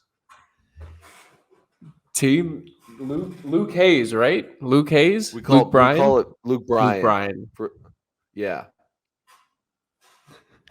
Not to be confused with. I'm a little nervous. With Country Star. You're nervous? That's kind of what I did. I'm nervous because I saw a little thing in the corner from producer Alec that says he's got another topic for us. Oh yeah, one final topic to finish. Yeah, I gotta add myself in for this one. Oh boy, because this was something. The cat's out; she's done. This Cat's was something that really pissed me off. Fuck! That we didn't get a chance to talk about. Okay, it wasn't me. No, it was you. You pissed off a diehard CFL fan. Okay, because a few weeks ago, the Jets were doing this, right? They were on a complete downward spiral, and they brought in a quarterback named Chris Streveler. Okay, put that clips on, Alec. And you're gonna, yeah. I'm gonna. You're muted. You're muted now. You're muted. You're gonna what? I just see your mouth moving. Wait, go back. You're gonna show me what? Bro, you're muted. This is Chris Streveler, okay? Don't you dare disrespect. You were disrespecting Chris Streveler, the CFL legend, in our group chat, saying, how the fuck is this guy an NFL player? Don't you dare disrespect Chris Streveler, okay? And we were going to come on here. You're going to talk about a diehard CFL fan, okay? You see this? Yeah, this is how I proposed to my wife. You want to talk about diehard CFL fans, okay? So I'm gonna protect a football. It's a beach ball. So here, and I'm gonna show you some Chris Streveler highlights. Okay, from his time with the Winnipeg Blue Bombers, so you can see what this man was all about. Yeah, and what he showed a little bit of with the Jets. Okay. Does he have any zip on his arm? Maybe he had like Tommy John going into the Jets game. You might not see a single. All right. Oh, good runner. Dude, that's a hard run. This dude. Ooh. The CFL, which is running people over. Okay, you want to talk an absolute cult hero of the CFL. the read option king of the CFL, running people over. Okay, this dude in 2019 was the best backup quarterback to ever exist, because that was your point. Was like, how did he play in the CFL? He didn't even start in the CFL. Zach Collaros These was are the good MOP, runs. and this He's guy was running his hard. backup. He's running downhill. They put him in basically as Taysom Hill. He was the Taysom Hill of the CFL, and nobody could That's tackle him. kind of okay. This makes more sense now, Alec. Yeah, and This makes more sense. this was Chris. I Trevor. was surprised how he. Oh, that was nice. Oh wow. You want to talk He's Chris one of those Trevor? dudes- This was Chris Trevor. They're hard to bring down in open field because he doesn't have super long strides, even though he looks pretty big. So it's like his feet are always under him. Oh, there's a dot. Shout out Darvin Adams. There's a Yeah. dot 15 yards deep in the end zone. Look at how You bad can do this that in the ball is. You CFL. want to talk about fucking? You want to talk about bad ball, Luke? Look at that fucking. Run that back. Run this back. No, bro. Run that You want to back. run it back? What are we? The QB Yeah. sneak? The QB sneak? No, end pause around? it. The fucking line of scrimmage. Explain to me Okay. how you have a. Pause it. Explain to me. Explain to me how you like the CFL after watching this. Look at this, dude. This looks like the something you'd ultimate- see at a fucking peewee football This game. is the ultimate. This explain is to the me- ultimate CFL play. Because you have to give a What? yard off the ball. You have to give a yard off the ball. This is 2nd and 2. Okay, Chris Trevor was the best in the CFL running QB sneaks. Okay, so what they would do. Shout out Andrew Buckley, another king of this play, Canadian legend, played for the University of Calgary. Okay, this was the king of this play. Was you line up everybody for the QB sneak? Everybody bears down, thinking that the QB sneak's coming. Boom, end around.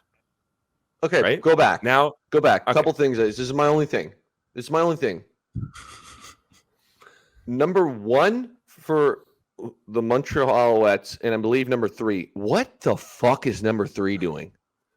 What is he doing, Alec? He thinks he's going to stop the He's trying quarterback stuff- sneak yes, exactly. from That's 7 exactly what they're yards doing. from 7 yards wide of it. That's exactly what he dude, thinks. Yes. He's an idiot. He's an idiot then. And this is what happens when you're an idiot. I mean, you get pinned in. Oh my god, bro. Shout Anyways, out Darvin this dude Adams working this guy though.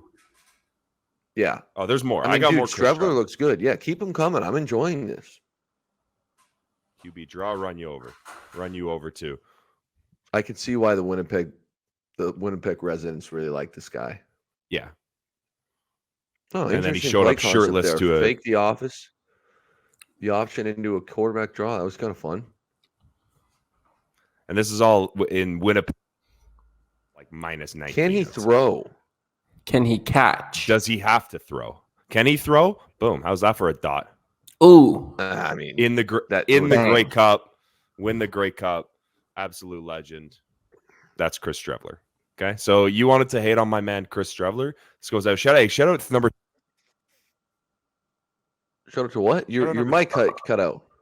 Every time I touch this, my mic cuts out because I'm the. Shout out number 32, right in the middle. John Rush, right there, former teammate of mine. There's John Rush. Yeah, shout Guelph out John Griffin? Rush, former teammate of mine. Guelph Griffin. Guelph had- Griffin made the I'm CFL. like, buddy, I got so many Guelph Griffins that are playing the CFL. All right, I got so many Grey Cup Guelph champion Griffin friends. made the CFL. Yeah, get out of here.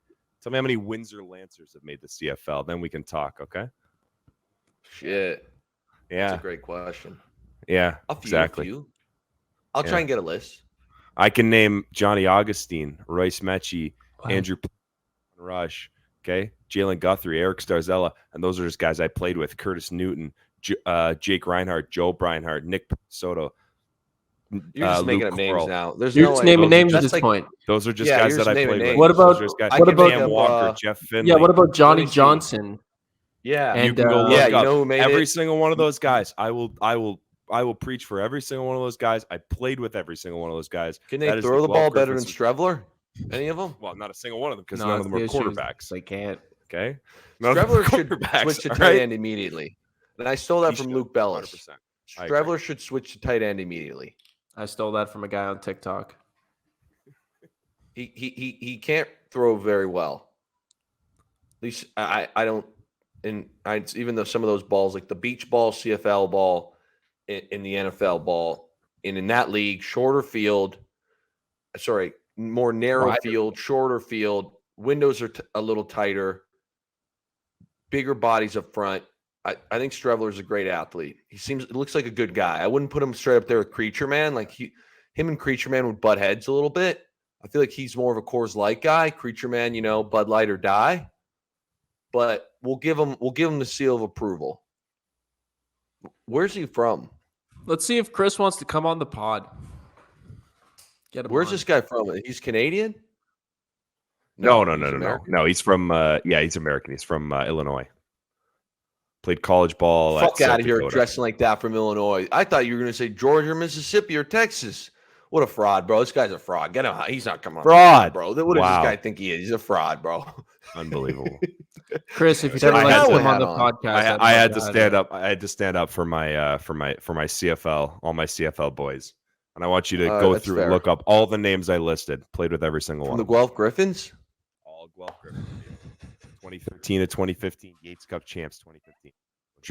Was Justin Dunk the coach? Justin Dunk. Was he a quarterback there? Quarterback to ever play at the University of Guelph. He holds every single record. I remember that watching that when I was a kid. I remember that. And he's coaching now. No, he does. He works for the rival company. That shall not be named. Actually, no. Now he is. Oh, you're muted. You're muted again. Now he's what? 3 Down Nation. He runs 3 Down Nation. Shout out. Yeah. Well. What's that? Yeah. Shout out 3 Down Nation. Shout out 3 Down. The ultimate CFL coverage. 3 Down Nation. So is he on the rival? Is he on the rival team or not? He also works for the rival network that shall not be. Rival Canadian so we can't network get him that on. we do not that'd like. be a guy I would reach out to. I'd get him on. We could get him. We could get him on. He'd come on and talk, but he's got to get some CFL coverage. We got to, maybe once the summer and there's no football to talk about, and we can break down a little CFL ball.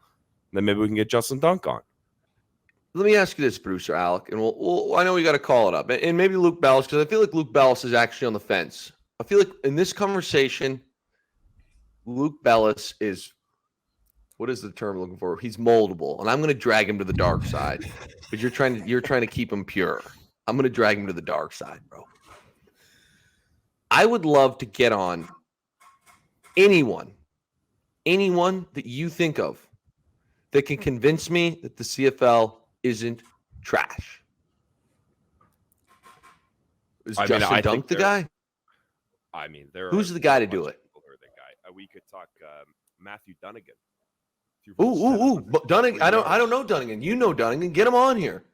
Get him on here. And this is what I'm going to ask him. How do you have a pro fucking football league where the CBA says you can have 4 hours in the building and you get 2 off days a week, and then you're going to look me in the eye and say this is not a trash league? You're going to explain to me that. That's going to be my first question. You can tell him that will be my first question. 4 hours a day in the facility and fucking 2 days off a week. That's how quarterback sneaks end up being wide sweeps that break for 45 fucking yards because the guys aren't prepared. I mean, come on. You guys got to unplug, Luke. I'm just saying. More.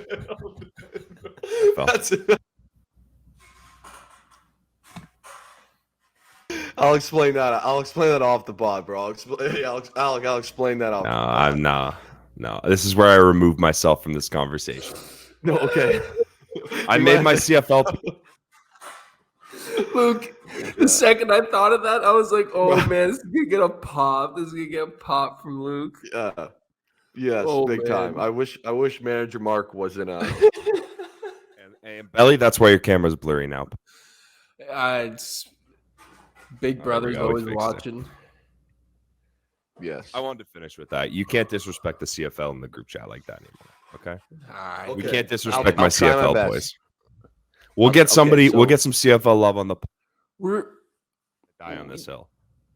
Yeah, let's try to get some CFL. Were you ever on the team's negotiation list, Luke?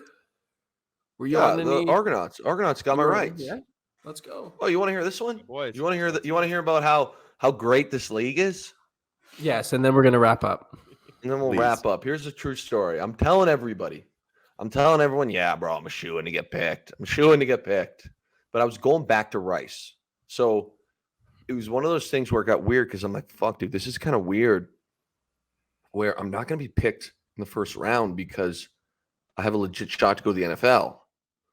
which I get, but it's like imagine a draft where like you don't really draft the best players. You draft the most available, ready to play guys. So, anyways, the shit's going down and I'm watching the draft and I'm kind of fun because it was cool, you know. I'm a college kid. I'm like, I'm gonna get picked in the CFL. Like at the time, I was like, this is kind of tight. First round comes. I knew I wasn't gonna be a first round guy. Second round comes. Third round comes. I'm watching fucking Guelph Griffins get picked. I mean, I'm watching Guelph Griffins get picked. I'm getting fucking heated. And I'm driving. I'm in Florida because at the time I'm in extended spring with the Blue Jays.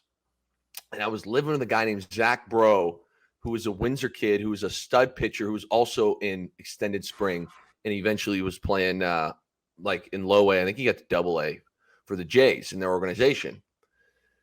And I told Zach, we went to high school together. He was a year or two older than me. And I was like, dude, I'm going to get picked tonight. So now I'm driving, and I'm driving this workout, a football workout, kind of away from the facility.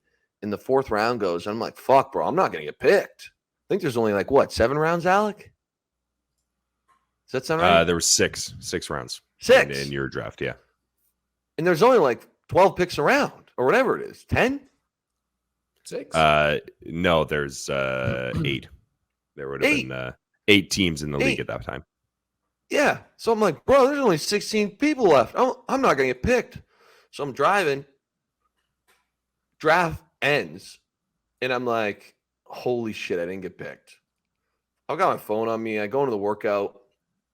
I'm typing full CFL draft list, and I go through the last few rounds. I'm like, I don't know any of these guys, but I'm not on here. I go back to the fucking hotel after the workout, and Zach Bro, my guy, you're looking him up right now, aren't you? Aren't you, Luke? He's a big baseball. Zach Bro, all right? Is like, hey, man, congrats on the Argonauts. And I'm like embarrassed to see him because I've been telling him all week I'm going to get picked, and I'm like, wow, what a fucking dick comment. Like, I didn't get drafted, you know? And I'm like, what are you talking about? He's like, congrats on getting picked by the Argonauts. I'm like, I didn't get picked, man. You didn't see? He goes, no, I was following here. You got picked in the 5th round. I go, I got picked in the 5th round? Turns out when I looked at my phone real quick, I was looking at the draft from last year. I get picked in the 5th round. No one even fucking calls me. No one calls me. I find out from Zach Bro an hour after the fucking fact that I'm picked.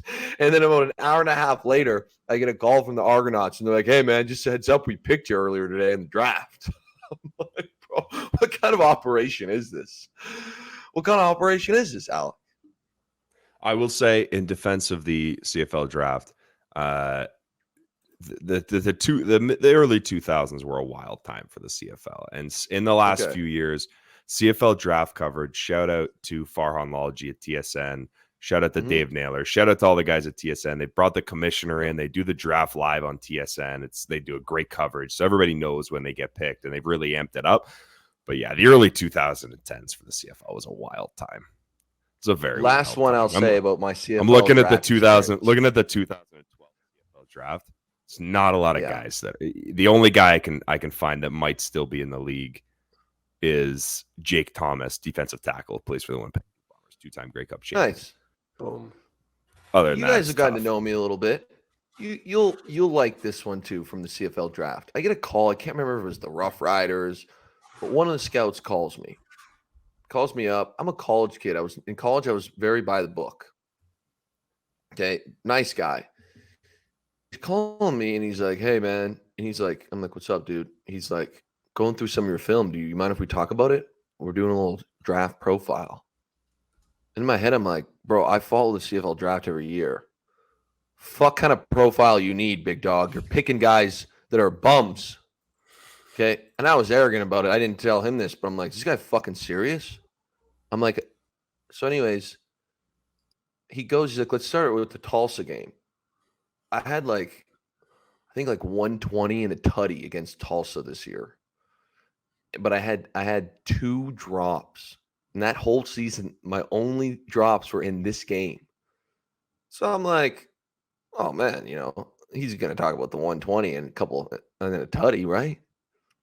So he's like, you made a couple catches, but I'd like to talk to you about your drops. He's like, why do you think you dropped them? I'm like, how do you ever answer that? And I'm like, Didn't look the ball in because I fucked up, man. What do you mean? I hate when people. This is why I dropped it. I dropped it because I fucking stunk. And he's just drilling me. He's like, in my profile, I've written that you can make a lot of good plays, but you had a couple focused drops this year. Is that fair to say?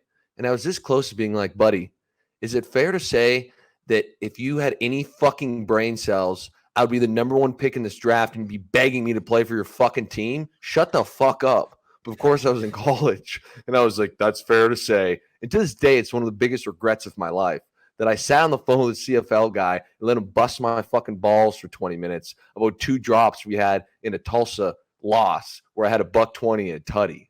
So that's the end of that. And that's where my CFL hatred starts to stem from. That conversation into the draft. We'll continue the Luke versus FanDuel and Luke versus CFL chats. How about that? Nah, we'll chip away. We'll chip away. We'll chip away.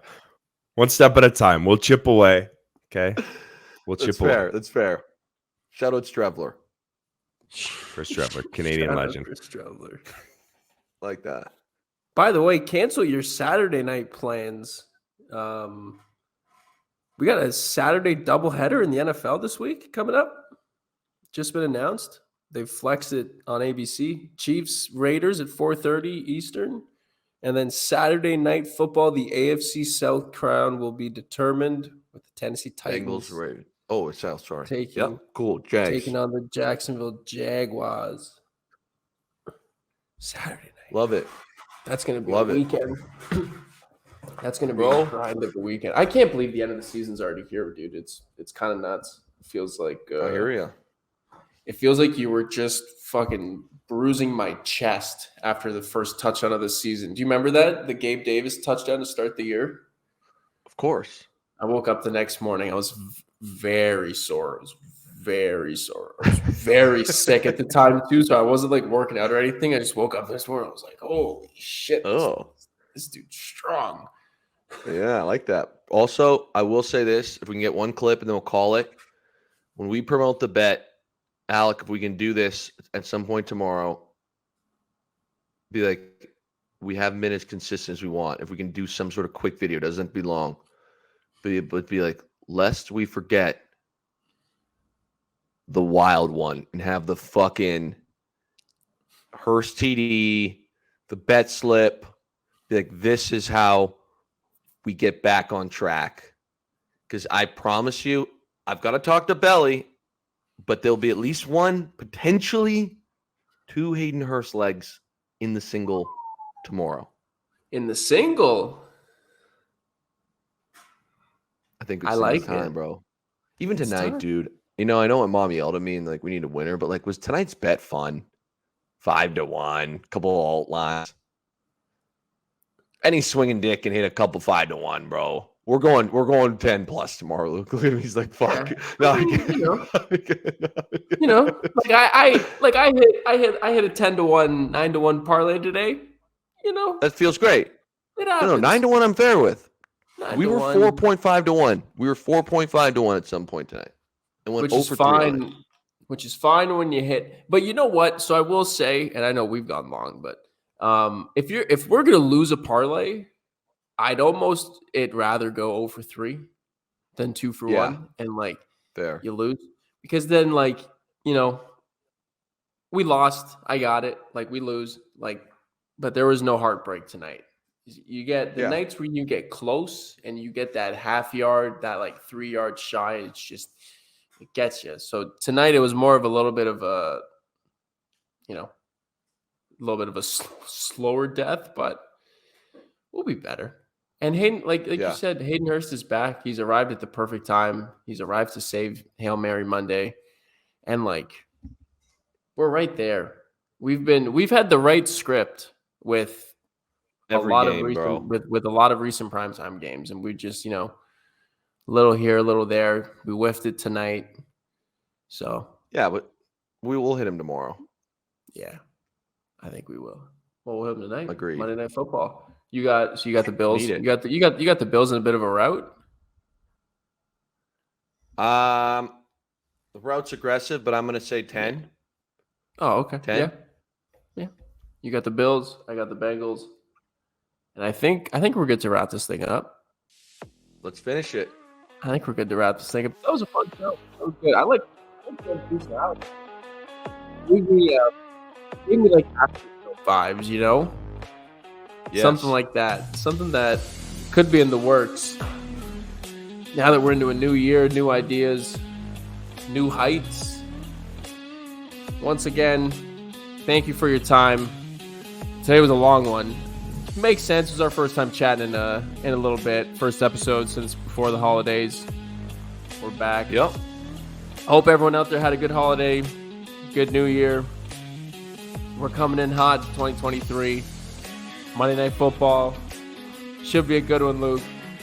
Thank you for your time as always, Mr. Willson. Shout out producer Alec. Shout out to everyone that listened. We're back. We'll see you guys on Wednesday. We'll chat then. Peace.